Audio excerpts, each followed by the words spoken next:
of the first things, of course, as any traveler, any tourist, any businessman who has left his country and gone somewhere else would encounter is the difference in the temperature once you alight from the plane. Yes, once you come out from your aircraft, you're very, very likely to notice that the weather is very, very different from where you're coming from. Well, I would ask you, if you're coming to Nigeria, especially between later January to sometime in May and later on in the year, you should be very, very, very ready for the change in temperature.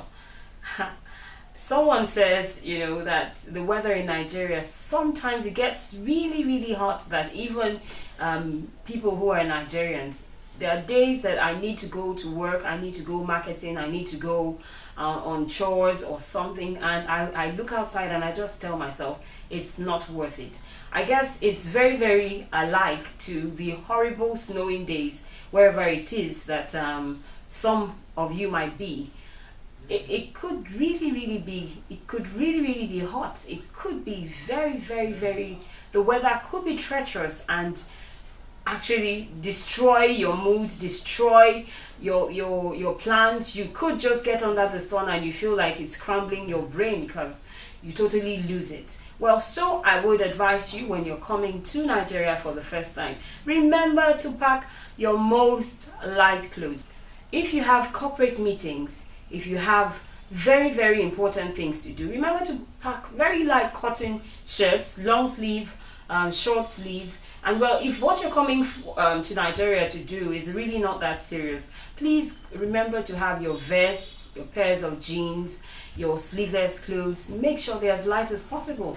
Of course, make sure they're not dark colored. The dark colors attract the sun more to you. That's the first thing you need to notice, the weather. The next thing you would do is that you would walk into the airport and you would realize that Nigerians are actually very, very accommodating. Contrary to what you hear in the news, that Nigerians are frauds and that they can be very unfriendly and they're looking for how to take advantage of you. Nigeria, I would say, is one of the greatest havens for anybody who is not Nigerian. We're so generous, so accommodating when it comes to foreigner, and I'm not just talking about white-skinned or Asian or any other person. I'm talking about if you come from Ghana, just across the border. If you are a Cameroonian, if you come to Nigeria and claim to be a Togolese, you're likely to get a very, very different kind of reception just because you're a foreigner.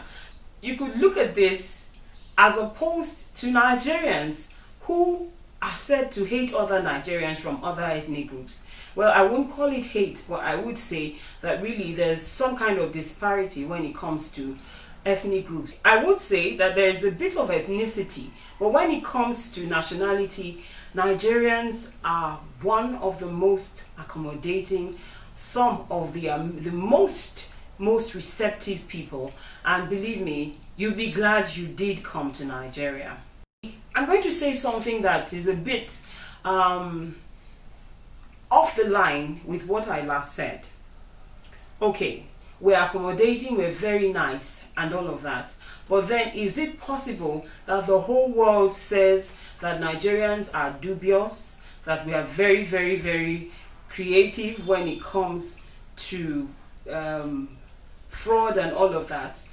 I dare say, as a Nigerian, and with all of the business opportunities I've had and with all of the business relationships I've had, I would say that there's a little bit of truth in the fact that Nigerians can be, some Nigerians, there are a few Nigerians who can be dubious, who can, do things that we're not proud of, that will not make the motherland proud. But that's not to say that that is a Nigerian thing. Most Nigerians are upright, they're hardworking, and I'm sure you've met one or two of them. You would attest to the fact that Nigerians are very, very hardworking. There are among the 12, there's always a Judas. Some Nigerians are dubious. You must remember to watch your back, to be on your guard. Do not let your PIN numbers, your passwords and all of that, do not just be careless and say you're in a foreign land, because you'll be shocked that that so-called driver or somebody who you think is not educated because he can't speak very good English, you'll be shocked at how much and how retentive his memory is and how closely he's watching you. So do remember, as you would in any other country, don't let your guard down so much so that somebody is able to take advantage of you. We all go out of our way to go to different places around the world, because if you're just like me, if you're a lover of food, you definitely will be looking forward to eating the Nigerian food. I'm sure you heard about the controversy between Ghanaian, Cameroonian, Togolese, and all the other jollof rice, Senegalese jollof rice. Well, we have wonderful, beautiful, amazing cuisines in Nigeria. But one of the things I've noticed over and over again when I have friends visiting from other parts of the world is that they get a huge shock when they first dig into a plate of jollof rice, a plate of something that is indigenously Nigerian. And guess what? Our food is spicy. Oh yes, it's more spicy than what you call spicy.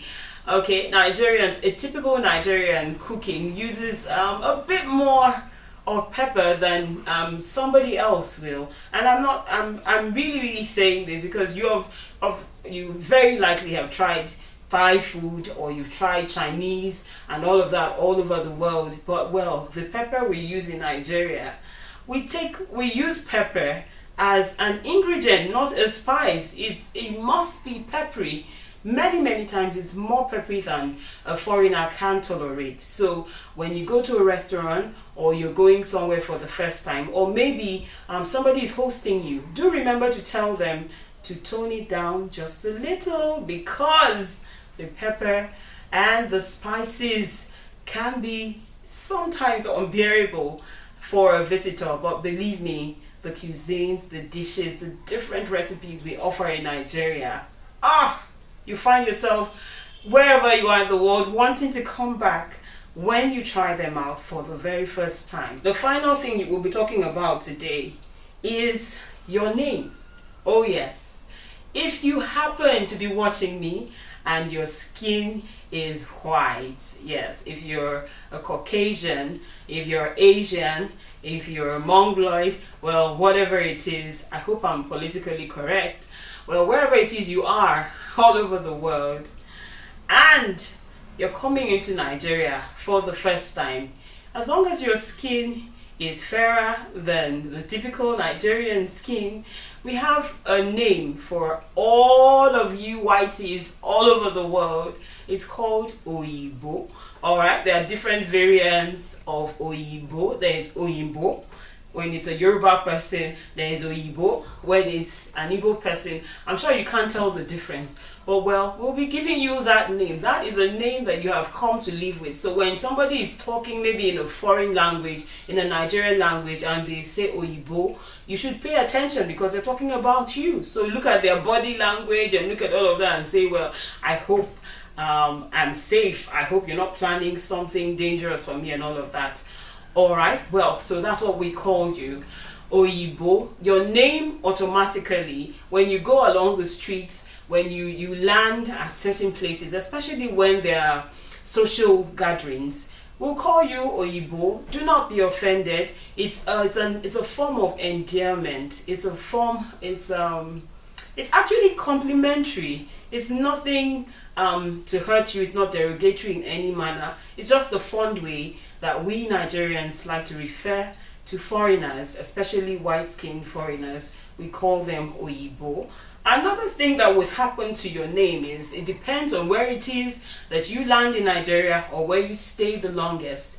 One thing we are fond of doing in Nigeria is giving names to foreigners. If you come to the Hausa land, they probably would say, okay, before you go back, let's say your name is Anna, for example, we'll say, Anna, your name is now Jamila or Aisha or something. If you're in the north, if you go to Yoruba land, they would name you Ronke, Ayike, Jumoke or something, that is indigenously Nigeria. And of course, if you go to Igbo land, we'll give you Chioma, Chinezie, Chimezie, or something. And you could see that there's a lot of chi names. So it's one of the things that you would go home with, as part of your souvenirs, a brand new name. All right, well, until I come your way next and we talk about other indigenously Nigerian behavior when you first come to Nigeria. I hope you've been able to take these points down. And well, don't forget, Nigeria is an amazing place. It's a wonderful land.